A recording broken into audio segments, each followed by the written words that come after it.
दर्शक बंधु आसंतु प्रस्तुत करिबा होममेड एप्पल जाम। बजाररू मिलुथिबा व्यय बहुल जाम ठारू खूब सस्ता और सुआदिया एप्पल जाम। किछि भी केमिकल नहीं, स्वास्थ्य पई भल आउ देखिबाकू खूब सुंदर। तेबे एते पैसा खर्च करी जाम बजाररू किनिबे कहिंकी? घरे ही बनांतु एप्पल जाम, जहाको मास मास पर्यंत फ्रिज रे स्टोर करी मध्य रखि परिबे। थरे बनेबे आउ मास मास पर्यंत एंजॉय करिबे होममेड एप्पल जाम।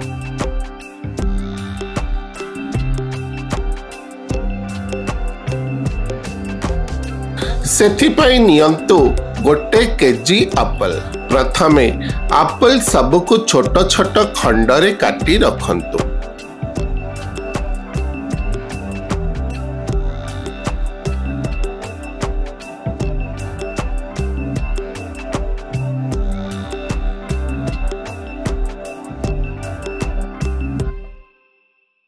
गोटे कड़ाई रे अल्प पानी नहीं सेथिरे नियंतु कटा एप्पल सबको। 1 इंच पाखापाखी खंडे दालचीनी मिसांतु। सेथिरे मिसांतु लाइम जूस बा गोटिए लेंबूर रस। एप्पल को रांधंतु।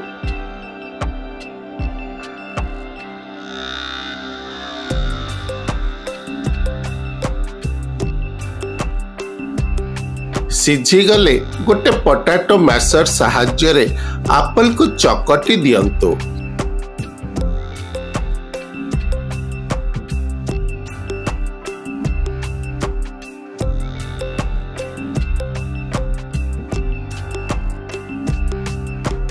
भल भाबरे चकटी सारिले गोटे छणा साहाय्य रे चोपा और दालचीनी खंड को अलगा करि दियंतु।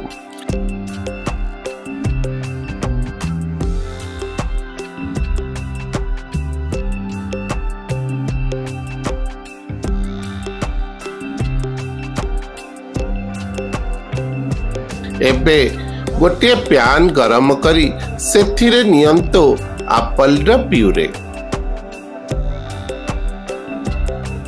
पाखापाखी 250 ग्राम चीनी किंबा आपण जेतिकी मिठा पसंद करंती सेतिकी चीनी मिसांतु। एप्पल को रांधंतु।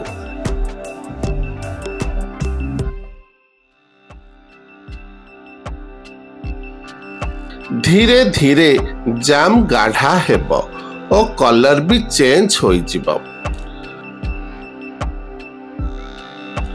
ऑप्शनली सुंदर दिसिबा पई टिके रेड फूड कलर मिसांतु।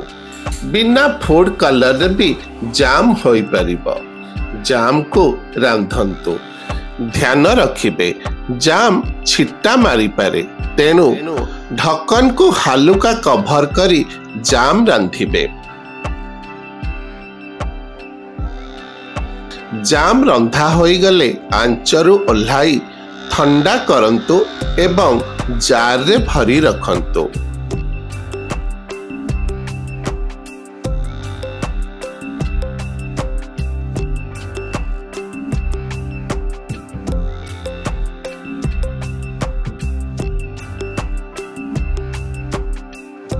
जाम को ब्रेड रे लगाई परसी दियंतु।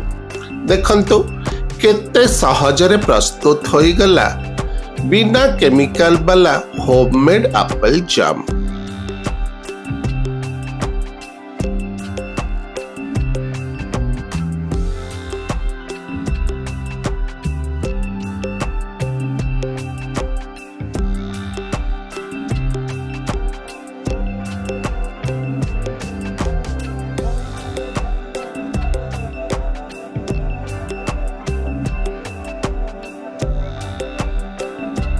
तेबे एथर आउ बजाररू न किनी घरे बनांतु सहज उपाय रे एप्पल जाम आउ एंजॉय करंतु। आपण मानंको अनेक अनेक धन्यवाद।